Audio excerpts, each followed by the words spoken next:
The following thoughts on Hoppe Hour represent Ryan Hoppe and past it. Listener discretion is advised. Live from Tampa Bay, you are tuned in to Hoppe Hour. He's the voice of a generation that got screwed by the baby boomers. Welcome back to Hoppe Hour. Hoppe Hour. Hoppe Hour. Hoppe Hour starts in 4, 3, 2, Hoppe. Hoppe, Hoppe. This is Hoppe Hour with Hoppe and Allessia.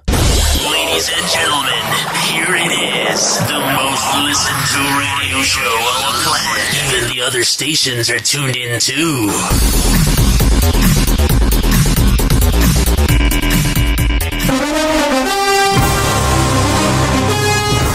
Yes, Allessia. This is Hoppe Hour. How's it going, Allessia? It's going great, Ryan. Happy you hear to be this here. music? It's not the usual intro. Yep, it's making This time it's NFL on Fox Music. Why? Live on Hoppe Hour, which is recorded at my apartment. Former NFL player Kourtnei Brown is on the show. What's happening, bro? What's up? What's up? What's up? What's up? Same old, man. I met you about 4 months ago on the old Beckles and Retcher afternoon show on 95.3 WDAE, and I just immediately digged your vibe, and I wanted to have you on my show back then, but back then I didn't have a co-host, and I just felt like it wasn't the time. Like, this feels like perfect alignment. Yeah, no, absolutely, man. Thanks for having me. Yes. 856-49-HOPPE. That's 856-494-6773. We have so much to get into. How was your drive in, Kourtnei? Not too bad. Just right over the bridge. It's perfect, man. Do you miss playing football? Do you miss anything about it, or do you ever look back on it and you're just glad you're not playing anymore? I miss football. I do. What do you miss so much about it? What was so great about playing football? Like, because I'm sure there's a lot of downs, but there's a lot of ups too. You know, just being able to be physical, you know, to play relentless, you know, and, you know, that whole aspect, you make a great play. You know, the crowd goes wild, the fans, the energy. You know, I miss all of that, you know. Do you miss the reporters? Like, what was your relationship like with the reporters in the media? Oh, no, we was fine. I never had any issues, you know. Because a lot of times, and you'll see this when you watch games, it seems like some reporters always want a certain player to fail to fit their agenda for clicks. Yeah, I mean, that's what it's, I feel like they got a job. Yeah, no, for sure. I feel that all the time. Like, it's a job at the end of the day. Like, if they don't write a mean column or they just write some average article, no one's going to click on it. But a lot of those go get you moments, Allessia, are the moments that like are going to get popular. It's kind of like being a paparazzi. A lot of sports reporters, there's two versions of them. The ones that want to cover the sport are the ones that want to be tabloid reporters, but there's too many tabloid reporters, so they're like, I'm going to bring that angle to sports journalism. It's very evident. Yeah, I actually always wanted to be a sports journalist, so I find it really interesting, our next video that we're about to play. So Saturday, or no, it was not on Saturday. Sunday, the Buccaneers played the Cincinnati Bengals, and they were looking good, my man. They were up 17-0, and right when they kicked the field goal to go into halftime, I immediately knew we lost this game. The fact that they were going into halftime, the Super Bowl, not the champions, but the team that went to the Super Bowl that was this close to winning, a 14-point lead for Joe Burrow is nothing. I feel like if it was 17 points for some reason, I'd be a little more comfortable. But right when they kicked that field goal, I went, game's over. I had no confidence in the team. What were you thinking when halftime was going on? You know, I really don't feed into the game, you know, at halftime because it's 4 quarters. You know, to me, the way I look at it, that gives the team, you know, times to go in and, you know, regroup, you know, figure out, you know, a better game plan or to make those adjustments, you know, because third quarter, that's really, it's like a new game, you know, and it can go any kind of way, and we've seen that happen several times where a team can go in and be down, or it could be close, and after the half they get blown out, or you know anything can happen, you know. Kourtnei, I have a question for you. Did you prefer NFL or college football? Because you played for Clemson, and I personally prefer college football. I think the players take more of a risk, whereas in the NFL, I think the players aren't as risky because they're trying to preserve their bodies. That's kind of the statement I always kind of chat about with my friends. So what is your take on NFL versus college? Do you think the college players are trying to prove themselves in hopes of getting to the NFL, so they're taking bigger risks? You see those fun plays, and NFL is more preservation of the body, or am I completely off with that statement? Well, no, I mean, it's guys collegiately and professionally that, play relentless and use their body, beat their bodies up. The game itself is very, physical, but I will say from college, I would say it's probably more exciting because you got college is a different energy. It's a different energy, man. You're trying to, produce and play for the team at the same time. You're trying to make it to the next level, versus when you pro, you're already there. So, you may have to compete against the league or things like that, and on top of that you are getting paid. So some guys may not be as hungry as they once were in college. Yeah, pros. I can see that. So it's a blessing and a curse having ADHD, Kourtnei. So for me, if I work out before I go to bed, if that's the only time I have during the day, or if I go to boxing class, I sleep really well, but it takes a minute for me to unwind. And that's just me working out for 20 to 30 minutes. What is it like going to bed after an NFL game? I can only imagine you get home at 12:30 or 1, and there has to be that WTF moment where you're like, I just played in the National Football League. Is it kind of hard to unwind, or do you view it like any other job and you just want to go to bed? Yeah, what's the recovery like? Please tell us. I've always been fascinated. Do you ice bath? Yeah, no, you got to take care of your body for sure. That comes with being a pro. And, for me, I think it started with whether we won or we lost.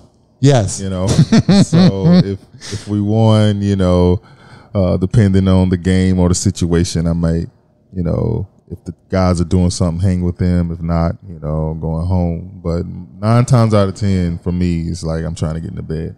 I feel like a lot of times for some of the players, their bank accounts, like Vince Young, when they won the game, they spent way too much money when they went to the club. You hear about some of them, and now they're broke, and you're like, damn, dude, you probably shouldn't have spent as much. If you hear about all the things, or Gilbert Arenas, who used to play for the Washington Wizards, he's broke now. All those guys just flew through it, bro. It's crazy. I could see if I was an NFL player, I could see myself doing that. Just personally. You would, after a loss, you would take it so to heart that you would go on like a midlife crisis shopping spree. Well, every team that comes to town, if like the player, like I feel like, I don't know how it is with NFL, but I know when I was hanging out with some of the Lightning players afterwards, they would have the other teams, like they would take them out and show them the town, right? So I feel like I'd be that host where I would take the other players on the opposing team out after the game and be like, let's hit up Burns, or let's do this if I had all the money. And then hit up Burns. That's why you're going to go broke. And I would blow through my money for sure. But I'm surprised with the NFL, there's no like post-game stretch, or like you have a warm-up, but like after the game, you kind of just hit the showers and your body, I don't know, goes into shock. Maybe you don't hit the showers. I feel like there should be like a cool down or something after something so strenuous like an NFL game. Yeah, no, I agree. I mean, that's in place, but it's optional to that player. Right. Everybody's... some guys is like, yeah, I got to leave. I'm ready to go. Right. You flying home, driving home, It's over. Work's done. Clocking out. Some stay, watch film. Some take care of that, It's optional. Right. So you're a very likable guy. So I know that you probably never had any issues in the locker room when it comes to dealing with the media. Am I right? I don't imagine you going, hey, leave. No, I don't imagine going. I don't picture you like getting mad at a reporter. I actually think you would talk a lot for them, and they'd be like, wow, we got a lot of good sound bites. You know what I mean? Because some players, when they talk, they're like, yeah, like Marshawn Lynch back in the day. Like they give the short answers, and then you have the guys like that. Well, like you said, some of them are ready to go. So I noticed that during certain interviews that you can tell what players could care less that they're being interviewed post game because they're ready to go and their answers are so short.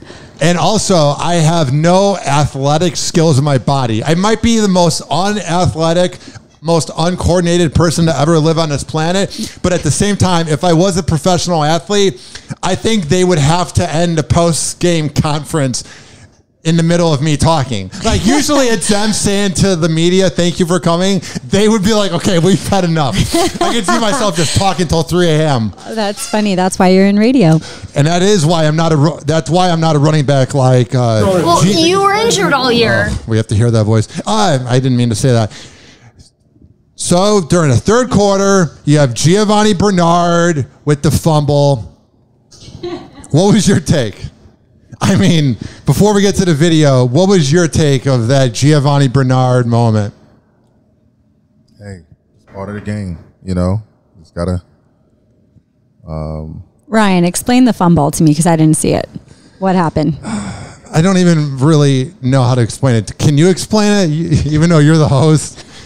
So pretty much they were going for it on like 4th and 10. This is Ryan's sporty explanation. Yay! Okay. And we'll get to the term sports ball in a second. But pretty much everybody knew that they were going for a fake punt, but the running back didn't know, so he wasn't helping out with the play. And then the ball got fumbled, and then the Bengals got the ball, and then the Bengals got like a field goal, and I believe they were down 17-6. Anyway, so Jenna Lane and Greg Auman, both reporters for the Tampa Bay Buccaneers, they spoke to Giovanni Bernard, quote unquote, spoke to Giovanni Bernard, and I have the video here. I'm going to play it for 1 minute, and then I'm going to immediately go to Kourtnei because you played in the locker room, or you didn't play in the locker room. You were in the locker room all the time and dealt with the media and dealt with their vibes. So I want to have you picture that you're right next to Giovanni Bernard during this and what you would think of this. All right, this is from Jenna Lane, ESPN on Twitter. See, I'll talk to you this week. Well, you were injured all year. What have you done for us to talk to you about all year? I talked to you Tuesday. Don't say you're not talking because I didn't talk to you all year. You were also injured most of the season, too. Hold on. Just relax. Can I go to my family that I have outside? And you all can. Of a sudden now? Just don't say we didn't talk to you all year. We just wanted to ask for your perspective on what happened there. You're involved in one of the biggest plays of the game. Okay. Thank you, Jude. I appreciate your time. We do. We won't hold you. We would have talked to you in the season, but also you were injured. Just tell us what occurred on the punt. Miscommunication, that's all it was on my part. I take complete fault for that. Was it a fake? I don't know. It was complete fault. My fault. That's it. Is this something the team hasn't practiced It's this all week? me. All me. That's something I did wrong, and that's all. So you were It was all aware? on me. Yep, number 25 out there. That was me. I was the one that did it. But were you aware It was that it was just a me. fake? Yeah, I messed up. I understand that, but we're just asking if you knew it was. I We messed just up. didn't know if it was a communication Yeah, I breakdown. messed up. Thank you. Yep. Thank you guys. Thank you. Kourtnei, what is your take as a former NFL player? I mean, I think he handled himself well. You know, like I said earlier, the media got a job. You explained it. You know, but I did. At the end of the day, they invaded his space, but at the same time, you have a certain amount of time reporters have to be in the locker room, correct? Oh, I didn't even realize that. So, Kourtnei, there's a certain amount of time given to the media that they're allotted to be in the locker room and ask questions, and the players are aware of this. Is it in your NFL contract? Because I know the NFL has a code of conduct, and I think in this snippet that we just listened to, he was really trying to hold himself back, and I think that's why he responded. I would too. I think he was so frustrated and over it and just trying to answer the short question and get the hell out of there. But I mean, I think he bit his tongue, which again, if I were an NFL player, we know I would blow money, but I also don't think I'd be able to hold my tongue. Oh my God. Okay, but enough about me. So Kourtnei. No, that would be fascinating. You would be fined. You would just be responding to people on Twitter. You'd be like a female Kevin Durant. You'd be like if Kevin Durant was a girl. I'm still working on controlling my mouth. Yeah, so is Kevin Durant. Did you see Durant tweeted about it?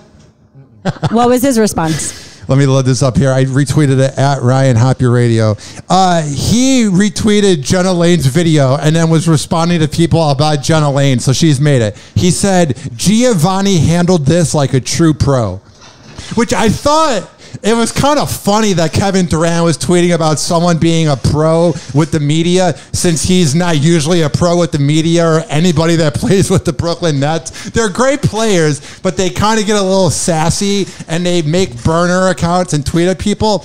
And I feel like he was talking about what he could be working on, because I did think Giovanni dealt with that like a badass. Like, yeah, it was on me.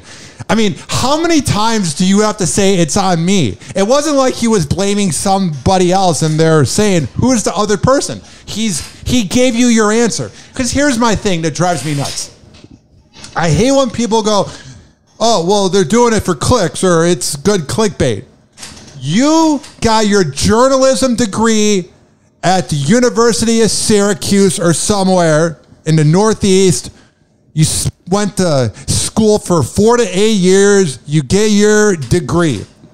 You put in all that money and you're making a good living most of the time covering the sports. Come up with something creative. The idea of, oh, well, she's got to do it for clickbait, because come up with something creative. You already have the outlet of everybody knowing who these reporters are. So it's not like there's some up-and-comer that needs the clickbait to get attention. We already know who these reporters are. We're already following them, and we're only following them because of the team. They get such a big head thinking they matter. You're covering the team. You are covering the team for the fans. People might be fans of your work, of you covering the team, but at the end of the day, you have nothing to do with it. You are covering the team. I don't know if it was like a miscommunication between them, but she kept asking the same question over and over and over again. He would say, well, you were injured all year. What have you done for us to talk to you about all year? She sort of sounds like a cartoon character, like a Ninja Turtle, like April O'Neil. You were also injured most of the season. The Turtles! Are they safe? Splinter? My family that I have outside? Oh, God. 856-49 Hoppe. Yeah, this isn't the normal sports show now, is it? What is it?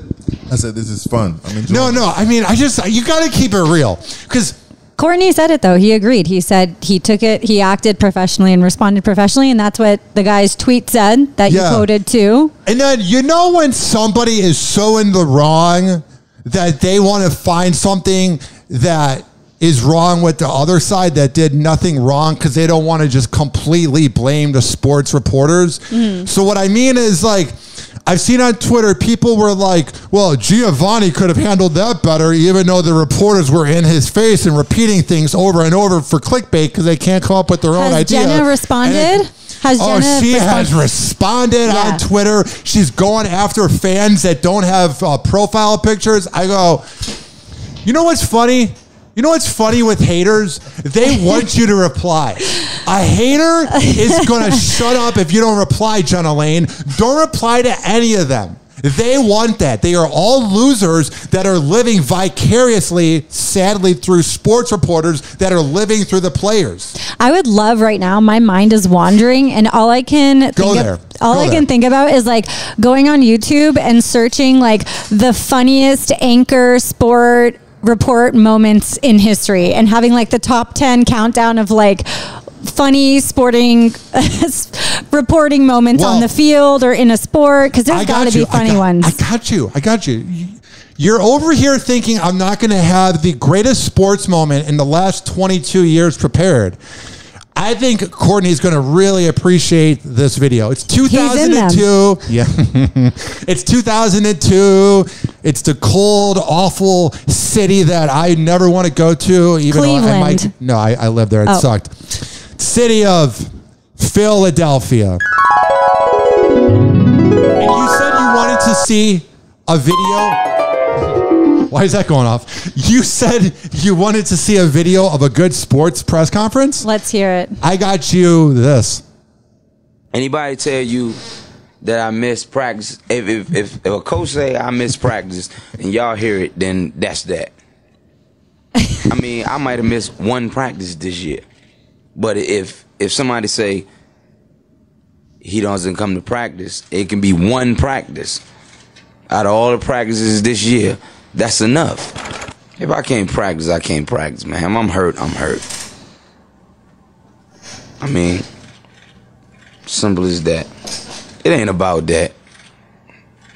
I mean, it's not about that at all. You know what I'm saying? I mean, but it's easy to talk about. It's easy to sum it up when you just talk about practice. We sitting here, I'm supposed to be the franchise player, and we're in here talking about practice. Well, Coach, I mean, listen, we talking about practice, not a game. We talking about practice, not a game, not the game that I go out there and die for and play every game like it's my last. Not the game. We talking about practice, man. I mean, how silly is that, man? We're talking about practice. I know I'm supposed to be there. I know I'm supposed to lead by example. I think he's talking about practice, Allessia. Right. Yeah. Kourtnei, I need your take on this. Like, what? Is he just full of it, or? No, man. I mean, I'm with AI on that, you know? Yeah, that's a good 2002 memory. Man, if he played now, he would average 70 points a game. It's unbelievable. If he played now, I find him fascinating because I think we took him for granted because he got really screwed by the NBA commissioner. I forgot his name, but frankly, he doesn't even need to be remembered because he takes all the credit for the league growing, but it was Michael Jordan. But that's besides the point. The way that NBA commissioner treated him and like was mad that he had tattoos and he was a rap artist and now they're all doing it. Allen Iverson was like our savior. You know what I mean? He was the savior for the NBA that everyone took for granted. Now, the problem that Allen Iverson didn't help himself with was the amount of money he spent at gentlemen's clubs. Now, that wasn't That's the smartest probably why he missed practice. I was getting a vibe for sure. Like, he didn't want to answer. He was not injured. He dropped that card. Like, yeah, I was not feeling great. But I want to know from Kourtnei, just because, like, this is your job, right? This isn't some traditional 9 to 5. What's it like? Have you called out sick for practice a game, not just from a physical injury, but like personal reasons, any other reason? I mean, I have missed work because I've lied about having a car problem, right? Do NFL players, have you witnessed that? Have you done something like that? Do you guys use those traditional excuses? I can't speak for everybody, but for me personally, in my situation, you know, I didn't want to take no Harley days off whenever that wasn't given to me, you know? So whether I was hurt or whatever was going on personally for me, it's like, you know, I got to go. But I believe that there are some situations where guys may have used whatever excuse to to get out. Yeah. Athletes have to have that mental discipline, though. Like, that's one of the things on the way over here. I was thinking, like, to be an athlete, you really have to be a mentally strong person, I think. And that comes to going into work, too. Yeah. Well, I kid when I say, baby mama's here, but I'm being serious. Working in radio, I've been around. And what I'm saying is a lot of times you'll see things that you don't see. Eyes wide shut. You know what I mean? A lot of times when you're around the rich and elite, you go like, if I were to tell anybody what I'm seeing right now, I could lose my job, you know? Did it depend on what type of player you were, too? Because I'll say this. If you were like, let's say the top tier star athletes on your team, you know, was there more leeway because of who you were? Whereas maybe if you weren't the top player, you didn't take as many risks with calling out for work or you know, getting in trouble. You know, you really watched yourself because you had to keep that position. Whereas you knew if you were top, who am I thinking of that played? Oh my gosh, I'm blanking. LeBron James. Nope. Michael Jordan. Green hair. Why is my mind going Marcus Green. No, come on. Dennis Rodman. Dennis Rodman, right? He's going to Vegas. Michael has to go to Vegas to get him. He's like, get your ass up. Carmen Electra's naked in bed. Exactly. Loved that docuseries, by the way. Loved that docuseries. But, you know, Dennis Rodman, as wild as he was one of the top 3 players, along with Michael Jordan for their team. And so Scottie Pippen. Scottie Pippen. And I feel like they could get away with more. By the way, Yeah. So Tom Brady's getting away with a lot. Is that what you're saying? Just kidding. You know who's getting away with a lot? Larsa Pippen. Marcus and I went to UCF together. Oh, yeah. Yeah, Marcus Jordan. And now that's what's happening.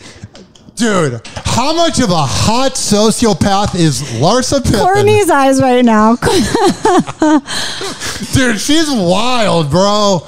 Like, it's not even that she's, like, hooking up with people and, like, the body count, but, like, Michael Jordan's son. You're like, damn. It's that small interconnected circle. I don't know what to say. Trust me. You know, nothing more needs to be said. Hoppe Hour. Hoppe Hour. Hoppe Hour will be right back. This following segment. By the way, my hair is growing out. I think real well, Alessia. You know what I mean? Great.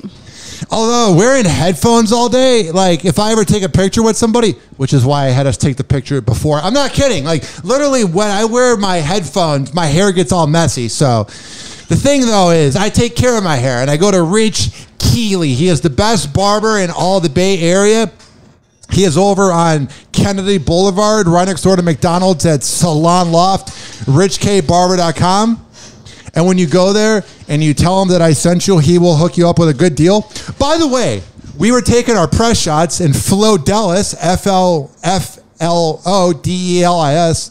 Once again, let's do take 3. Flodelis on social media. He took our pictures today, and I think they came out really good. Amazing. He was such a professional. The pictures look great, and I can't wait to get them up. So I'm going to tag him on all my social media. His name, he's got a great name, Greg Booty. Greg Booty took our pictures today.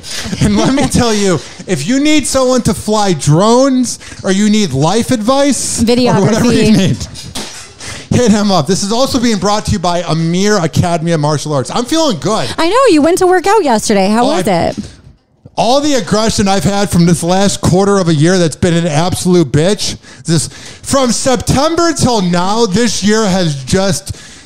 you look at January through June, and it was a different year. Oh my God, that's literally how I feel too. But continue. And I took all the aggression since September, all the betrayal, all the idiots that run their mouth, and I saw that punching bag right in front of me, and I was hitting it hard. Even Amir's wife was kind of like looking like, man, you're punching the bag hard, because usually I would half-ass it. Yeah. She was like, you should come here and do a 15-minute workout, a 15-minute cardio workout, because I was talking to her.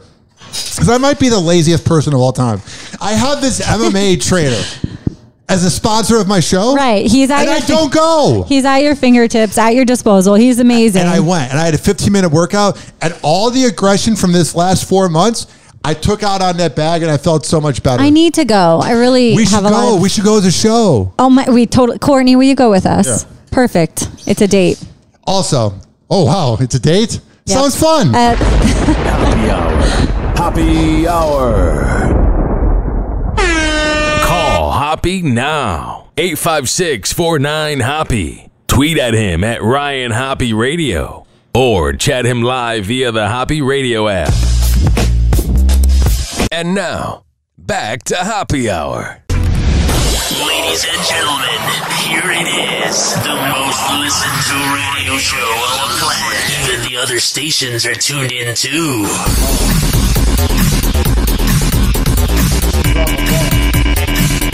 What's going on? Drop a bomb. Drop a bomb. He wants me to drop a bomb right now.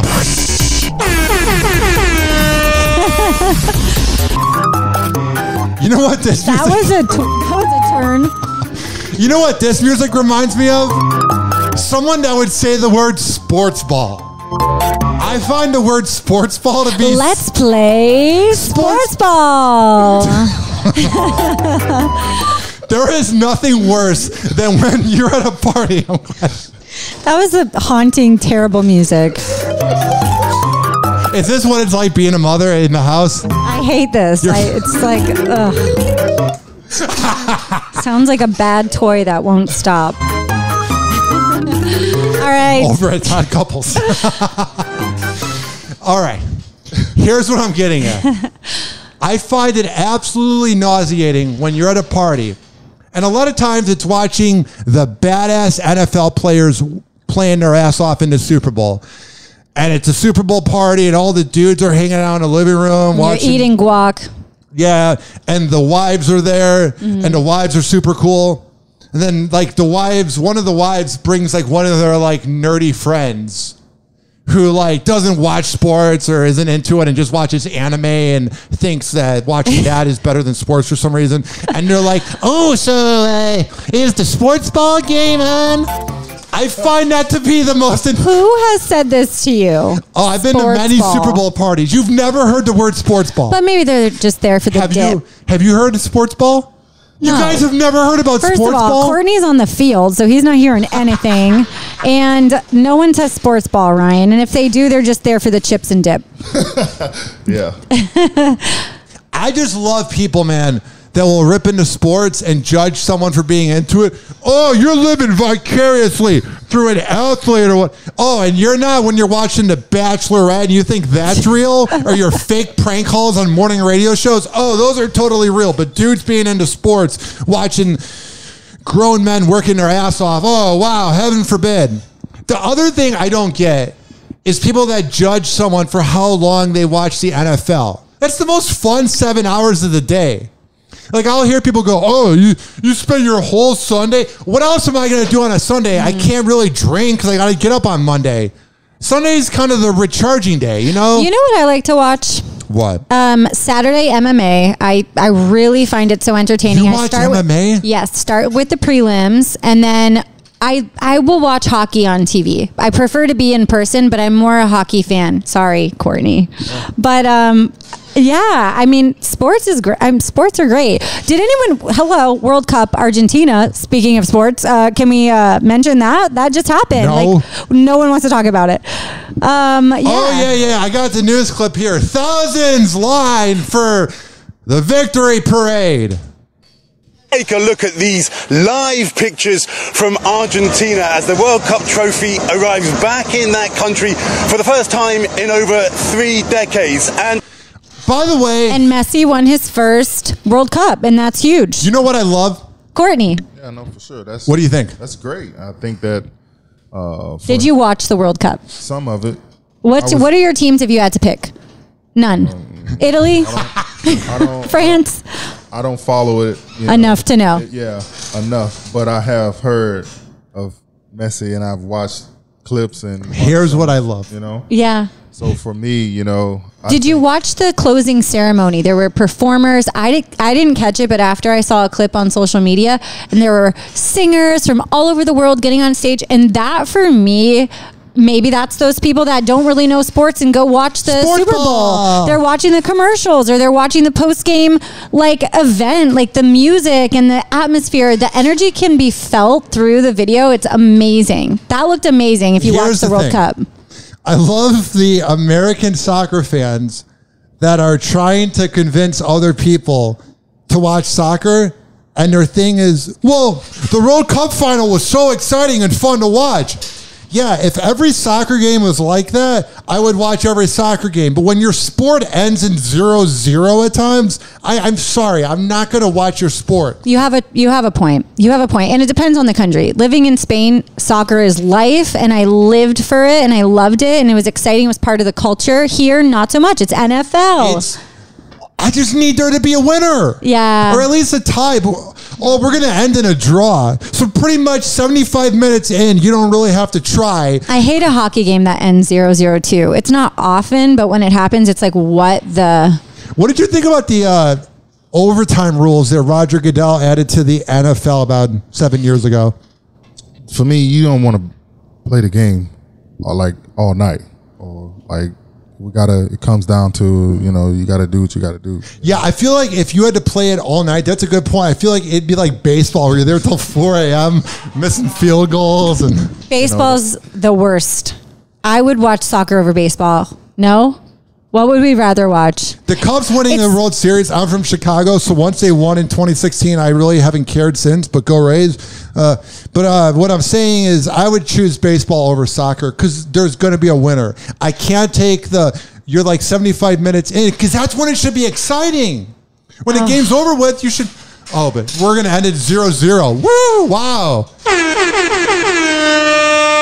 Get the club going crazy with the 0-0 game. Post-game party. You know what I don't like about the NBA?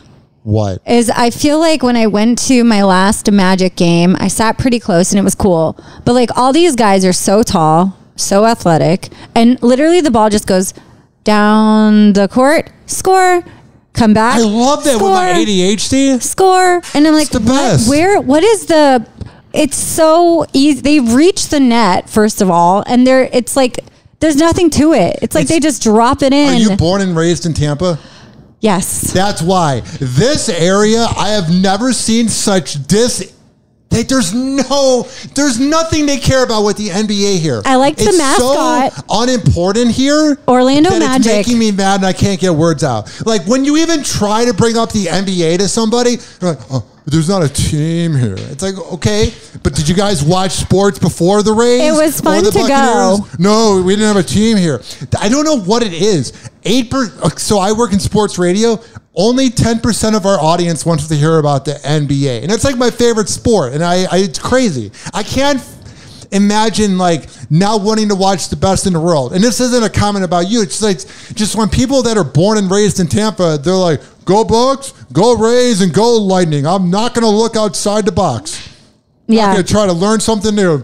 Only going to be Bucks, Rays, and maybe Rowdies. Yeah. I worked for the Rays and the Rowdies. You know what the Rowdies are? They're like when you're in Boy Scouts and you get free tickets in a raffle and you're like, let's go to a Rowdies game. I mean, am I wrong? Am I incorrect in saying that? Well, they're trying to build soccer leagues around the United States. So cool. When's the last time you were out and about and you were around an American? Not during the World Cup. Yeah, and they're going, oh man, did you watch that soccer game? And you have 10 people at the bar knowing what was going on. A lot of people like soccer. Yeah. And for the Rowdies, especially, I saw so many people, they called it Ralph's Mob. Shout out to Ralph's Mob if you're listening. Yeah. But they were the mob for the Rowdies, which is like basically the fans that sat in the same section, got the crowd going, had the certain chants every game. And there are passionate people that wanted to see the sport come here, just like there would be if the NBA ended up here in Tampa. No, there is not. Because the Toronto Raptors were here 2 years ago during COVID because Canada actually saw that COVID was a real thing. They were like the opposite of America. But my point is, so the Raptors didn't allow any Americans into Canada if they weren't vaccinated or whatever. So they had the Raptors from Toronto playing at Amalie, and I went to like 5 games, and they couldn't even get to, it was only allowed to be 25% full at the Amalie, and they couldn't even get to 25%. And there were some good games. It was like that's Clippers sad. Before, what's his name, got hurt? Leonard? It was Leonard and Paul George. I saw Damian and CJ on the Trailblazers. I saw all these great players. Nobody cared. There were more people outside at the food truck outside of the Amalie than there was at the game. I wonder if this is a common misconception because you keep directing this to Kourtnei, and I'm wondering just because he's an athlete, if we assume that he just watches all sports and knows all sports. No. I'm just doing my really outgoing thing as a host where I'm just looking at both of you. You're reading way too much into it. Sorry. I mean, I do like sports overall. Yeah. You know, I would say this. I still enjoy Sundays, you know, for Sundays for football. You know? NFL Sundays. Sunday is for football. Yes. And, you know, so whether I was playing, you know, and now that I'm not playing, I still, you know, it still has the same. So football's number one. If you had to pick a second favorite sport that you follow, what would it be? Are you an MMA fan? Yeah. I like boxing. I like basketball. But yeah. Yeah. Here's what I want to ask you. So what are you up to now post NFL? Because you are a jack of all trades, man.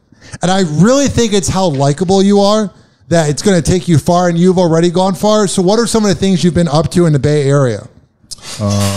Well, I'm a realtor, licensed realtor. So, you know, I was been doing that, and I just started working as a car salesman at Low Key Nissan of Clearwater. Shout out. Hell yeah. And I also make music. How's the music going? Because I saw you and my photographer were really vibing, Flo Dellis. He's a fascinating guy, Greg. I saw you guys outside. We're vibing about rap music and everything. Yeah, no, it's going good. I just been dropping singles after single. I'm actually working on another song, which I'll try to. Is this rap, Kourtnei? Yes, yeah. I want to hear this. Is there a way we can pull something up now, or do we have to save it for next show? I want to know. Oh, wait, copyright. That's the thing. Well, even though you're in front of me, I can't play it because Spotify will be like, oh, it's copyrighted. So what I'm going to do in the podcast description on this page is I'm going to have the link to everywhere people can find your work so that they can listen. Because legally, even though I have you in front of me, isn't your name KB the Great? Yes. Even though I have KB the Great in front of me and I have your approval, handshake, you can come and rap on my show and I can play your music. Even though I have your approval, Spotify doesn't care. They will shut it down. You can literally go to the headquarters and be like, it's fine, play the music, and they won't let me. So on the podcast description, I'll be sure to give you a mention because your music's really good. And you do your own lyrics? Yeah. And what kind of things do you rap about? Everything. Well, for me, I try to center everything around, positive and uplifting and motivating, I love that. That's like my lane where I'm deciding to stay in. Yeah. How do you get into the zone to write? Because I'm good when I speak openly, but I can't write things. Like my creativity just comes to a halt. So I've always had respect for people that write songs. So for you, when you're getting into the zone, how do you come up with what you write? Typically, it's off of the beat. So you start with the beat. Are you ever driving or just at work or hanging out with your kids or whatever, and then an idea or a lyric or something comes to you and you have to like jot it down? Or is it always start with like being in the studio, making the beat, and then putting the lyrics to the beat? Yeah, for me, it's the beat. I work with a couple engineers. They make the beat. They send it to me, and I'll just listen. And whichever one catches me, I'm just, for the rest of the day or days, I'm just listening to the instrumental over and over and over. And at that point, for me, I'll develop a flow of how the song makes me feel, and I'll just later write the lyrics. I love that. And that's when I'll be random spots and lyrics will come and, I got to write it. I got to, Yeah. I like that, to hear people's like work process and how their creative process works. Like a lot of people think of like an idea and then have to think of the beat, but he listens to the beat and then the lyrics kind of flow. I can't wait to listen to your music, Kourtnei. I think that's awesome. What is your ultimate dream? Like if you could think about where you will take KB the Great, and we're saying this as it's going to happen. Yeah, we're putting it out there for you. It's not even just putting it out into the universe, even though I believe in that. But so many times when you talk to somebody about having goals in life, it's with the word I hope or maybe. What is KB the Great going to be when it's all said and done? KB is going to be someone that, is an inspiration for a lot of people, through, his own life or giving examples, through music. And from there, help, motivate or just enlighten and motivate people on real estate, and how important it is, and just drawing people together, that's, for me, that's my main goal. Like, would you say that you are a mentor to other people? Yeah. That's cool, man. I really dig mentors. I have a few, and I think it's a lost art. Like having a really good mentor. Yeah, you can have a good friend or a good father figure, but someone that's like a mentor, it's like underrated. Yeah, absolutely.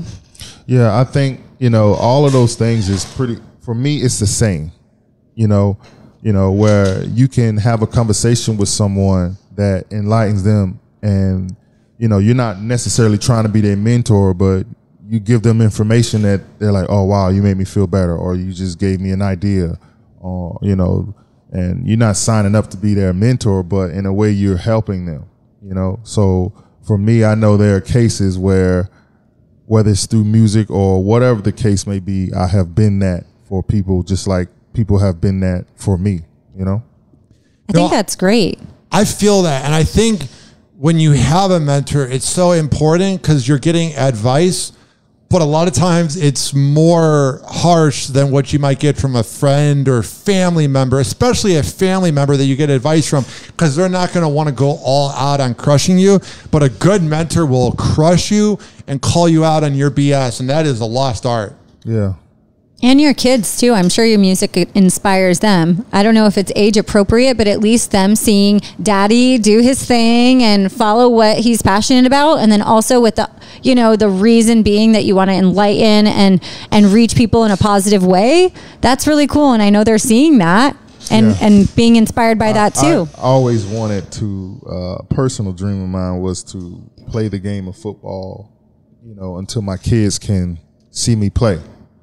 And my daughter, she got to see, she was a little, you know, she didn't really remember. I would take her with me when I would work out and train sometimes, but, you know, she ain't really there. But now it's like, you know, I can still have that same effect, you know, from the music world. You know, I can rock a stadium, a crowd, and they can be there and see that, you know. So for me, you know, I'm not gonna lie, that was something that affected me a little bit because I really wanted that to happen.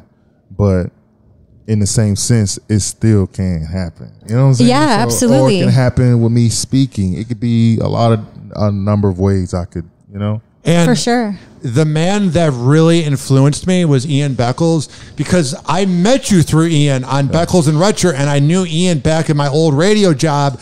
And he helped me get my radio job, and I worked for him, and I hang out with him probably 5 times a week. And seeing the way that he was mentoring you on air on Beckles and Retcher, and then how you spread that positive vibe to us being friends, like that was when I was like, I want to do more than just be a radio guy. You know what I mean? So I have this new concept where I have a podcast board. I'm going to bring it to people's houses, and they can record their podcasts.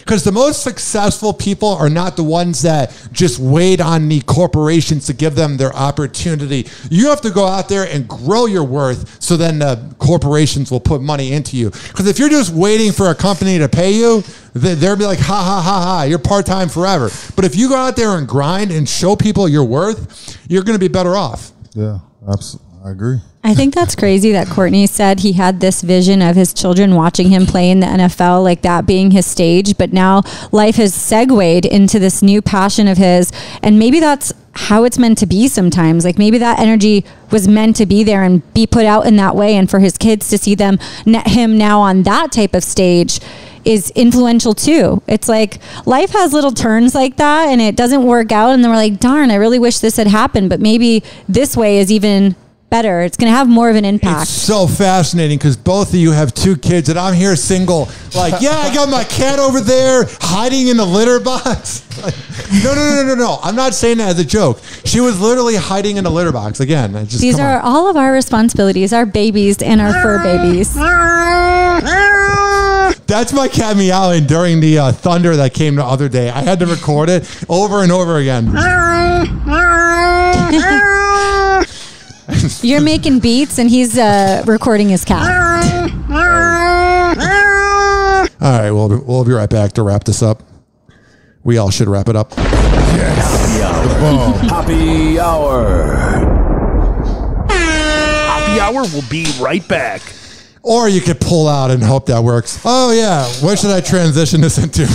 I'll promote my website first. Go to ryanhopperadio.com. There has a link to all the platforms I am on. Search Hoppe Radio.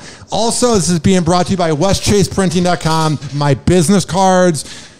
If you are a person that has received them and you're looking at them and now you're listening to my show after using the QR code, yeah, I got those from westchaseprinting.com. Hey, maybe you're going to run for an election and you're going to run for school board, or you're going to run for Congress, or whatever the hell you're going to run for, and you think it's cool to be a politician, and you need yard signs made for some reason. West Chase Printing can do that. If you need yard signs, or your kid just turned 18, yay, my kid turned 18. You can go to westchaseprinting.com and have yard signs made. Happy graduation. Yeah, woo. Good luck in life. We're all going to really need it. Hoppe Hour. Hoppe Hour. Listen to Hoppe Hour at any time, anywhere. Search Hoppe Radio on all major streaming platforms. And now, back to Hoppe Hour. Yo, what's up? Baby, let's go. We have so much to get into. This is like the only music bed I can find that's not copywritten. So I'll explain it to you. So I can't play any music on here, even with the approval, or Spreaker, the site I upload to, will just delete my show like it doesn't exist. Like, they'll just delete my episodes and be like, oh, I'm glad I worked hard on that. Well, here's the thing is on YouTube, there are music beds that they claim are copyright free and that you can use, but I'll Shazam it, and then it's a song with 20,000 Shazams that goes right to Spotify. And I'm like, well, that's copywritten. It's very hard doing a podcast, you know what I mean? Because the ultimate goal is to have this on in the morning. Hoppe in the morning with Hoppe and Allessia. And I feel like it can happen. Our listens have gone through the roof. Yeah. And that was why I brought up the whole sports ball thing. We have so many women that listen. 70% of our audience is women. Yeah, but now you're saying women say sports ball and we don't. You don't? Ooh, Ryan. Things just got spicy. So do you know much about Todd? What are we laughing? Cracking myself at. You know what? I'm going to take a deep breath. Yes. And play this news clip. It's rich people that are going to prison because of tax evasion. Oh, but they were going to get away with it. Todd and Julie Chrisley, both heading to prison in Florida just a couple of weeks into the new year. I pray to God every day. We made a commitment that we were not going to give up. In docs obtained by ET, the couple's been ordered to report to prison on January 17th to begin their combined 19-year sentence. Oh my God. All for tax evasion. What a way to start your new year. Holy crap. How about the age I'll be when they get out? I'll be 48 when these dummies get out. Oh my gosh. All for tax evasion. They lived a life. You know, like irrational fears. Yeah. Mine is that I'm going to end up in prison for something like that I didn't think of or that I didn't really do. Yeah. Like that's my fear, that I'm going to end up there. Oh my God. I'm not putting that out in the universe. I don't want to go. Definitely don't do that. Okay. I'm knocking on this wood. Yeah, don't put that out. Yeah. That's not the vibe. I want to get handcuffed by a police officer. That sounds fun. Kourtney, what's your irrational fear? Do you have one? No, drowning, sharks, snakes, anything. I mean, I really don't like heights. Heights, okay. Heights scare me, bro. Yeah, same. Like, if you go to the top of like a ride at like Busch Gardens. I went skydiving twice. I went the second time to get over my fear from the first time, thinking it would help, and it didn't. I'm terrified now of heights. Oh, no third time. No, well, unless you want to go. No, I'm actually too heavy. Are you? Yeah. Is there a weight limit? Yeah. Maybe a height limit. Yeah, it's a weight limit. That's what he's just saying to get out of going. Knowing my luck, even if I had the world's best person next to me, I would die. I'm so big. No. Now we're putting really bad things out there. I'm not going to prison. You're not dying from a skydiving accident. We're good. Oh, man. 856-49-HOPPE. If you want to leave us a message on the iHeartRadio app using the TalkBack feature, please do that. Can we go back to mentoring for just a quick second? Sure. Okay. I work with a nonprofit in the area, Reach St. Pete. Shout out to Lexi, who started Reach St. Pete. Hell yeah, Lexi. But we started a lot of mentor programs throughout the Tampa Bay area, specifically in St. Pete, mentoring children through a literacy program. And we do outreach events with the homeless the houseless. And we're looking to rebuild those and pour some time into them. So if you're interested in working with children, check out Reach St. Pete on Instagram or online and help out. You could be a mentor. I did that. We started a few outreach programs and I filled me with more joy than anything. What's your go-to advice when you're a mentor? Like, what's the most commonly asked thing when you're I think the biggest thing is one, just being a listening ear. Yes. And then my thing is I'm such a nurturer that any of the children I've worked with, I just want to pour so much love into them and let them know like they are like God's gift and they're just they have unique talents and they have a special light. And I just want them to feel that they are unique and special because they are. And I want them to let their light and talents shine. So I just found so much joy doing that. I don't think I poured into them like they really poured into me. You know how it goes when you give, you really receive more. No, I need to be less selfish. We have so many things in our Virgo. That's what all my exes have said. You're a Virgo. That's why. Do you believe in any of that horoscope? When's your birthday, Kourtney? April. So you're a Aries. My daughter's an Aries. That's a good sign. Apparently, Aries and Geminis are most compatible. Yeah. So that's good. My daughter's Gemini. Oh, look at that. I feel like there's some truth to it. I think so. Virgos are bitches, bro, and I'm a Virgo. Like, we're pussies, dude. Like, we take everything seriously. Okay. The strongest organ ever. That's what you are? Hell yeah, I am. Okay. All right. I thought that's how you meant it. That is what I meant. Alessia is all woke today. Please don't hurt me. Don't hurt me. You fascinate me, by the way. Do I? What's most fascinating? Everything. You've just been vibing today. I have, because Kourtney's here. It's hard not to. We've been doing this for 56 minutes. Can you believe it? Look at us. We've talked about absolutely nothing for 56 minutes. I'm just kidding. We've had a great time. Now, Kourtney, where can people find everything you're up to? If they want to buy a car from you, if they want to get a house from you, if they want to listen to your music, if they want to have you as a mentor, what are all the ways that people can talk to Kourtney Brown? Through my social media. You can find me on all social medias. My IG is... He has to look. Don't we all? We are I always such forget millennials. mine. I always forget my handle. Yes, it's Kourtney Brown __. And Kourtney, we have to spell your name. It's N-E-I at the end, I think. Yeah, K. Yeah, with a K. Yeah. I just totally confused that, but... You're good. Now, Alessia. Yes. Everybody's been asking about Alessia lately. I'm at FLZ Jingle Ball, and you got Brian Donovan asking where Alessia is. Wow. And you don't even work with me, and you're doing this for $0. How does that feel? He's kidding. We're such a high... I get a stipend. No. Just kidding. You get to, with the 24 hours in a day that you were given, you get to say, I spent one of them with Ryan Hoppe, and he didn't talk over me once. No, yeah. How can people hire you? How can people look me up? Alessia _Calandra on Instagram. I do marketing and photography in the Tampa Bay area for local businesses. So hit me up if your business needs some help. And yeah, I'm doing all the things. Ryan, you didn't even ask. I went on my first Hinge date. Whoa. Yeah, you got to tell me a little bit of ahead of time. You can't just... Okay. We're doing final plugs. Okay, let's save it for the next show. No. But I am...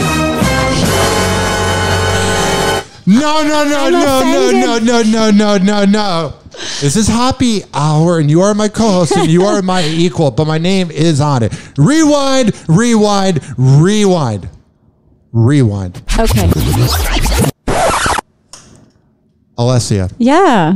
You went on a first date? I had a first date. Yep, I did. How did that go? Guys, first of all, why this is such a big deal is that I haven't been on a date in nearly a decade. Whoa. That's not a joke. 120 months. It's a long time. And I was not on the dating apps. I thought they were just not for me. And they still aren't, kind of. But Why? I did. What happened? I dipped my toes in the water and I went out to meet someone. We had some sushi and a drink, and he was a really nice guy. I don't see it evolving into anything, but it was nice to at least get out. Like, that's how scared I was to go. And I finally pushed myself into trying, and it was fine. It was nice to have a conversation with someone and be out of mom mode. What's fascinating? Oh, I have to tell you though. Oh my God, tell me. This was the funniest thing. Please tell me. We're at dinner. Apparently on my Hinge profile, it's not that I think I didn't mean to hide it, but it doesn't disclose that I have children. I have it marked, but it's not visible on my profile. So anyways, he didn't know I had children. Oh no. And we're sitting there and, oh God, I can't remember how it came out, but he like made a comment like, oh yeah, it's not like you have 2 kids or something. And my face, like the blood rushed and I kind of like went pale and I was like, actually I do. And he's like, that's so so funny. Don't joke around. And I'm like, no, I actually have 2 children. And that's how that came out. That sounds fun. Sounds like good vibes. Yeah, he took it well. It was fine. That's not why we're not seeing each other again. But yeah, I did it. That's it. Cool story. Now what happened to Allessia? Now we can. You finally go on the first date, but you finally got it out of the way. I did. I was super nervous at first, but yeah, I think it went well. I think it was. I got some sushi out of it. Allessia, you got to do me a favor though. What? While you continue to go on these dates, this is progress. Okay. Okay. This is progress. You're doing good. I'm doing. You're baby making me steps. proud. Yeah. But unless your ex needs to know what time to pick up the kid. Yeah, I need to cut that, right? Yeah. Because then you're not really going towards the future. You're letting the past bring you back. So, don't ever talk to him. I'm snipping it right here, right now. It's done. I'm not talking to him anymore. Gentlemen, it's always a smart decision to snip it. Happy Hour. Happy Hour. So normally, no. Normally we end the show on a one-liner, but it's not every day that you have a former NFL player and friend here. So we're gonna properly end the show. That's not gonna be taken out because this show is unconventional as hell. I mean, this show totally should be on NPR. I mean, we would fit right in with all the other shows. Now, Kourtnei. You ready to drop that bomb? Because I've had a lot of fun having you on the show, man. This has been Me too, Kourtnei. Come back. You're a good vibe, bro. You're a good time. I digged when you were on Beckles and Retcher. I dig your music. You, my man, are the future of Tampa Bay, and I'm not just saying that. Well, I appreciate that. I really do, and I'll love to come back anytime you want me to. You're not too scared off by my hyper talking? Nah, man. That's good. You ready to? What's up? We good. You ready to drop that bomb? Yeah, let's drop it.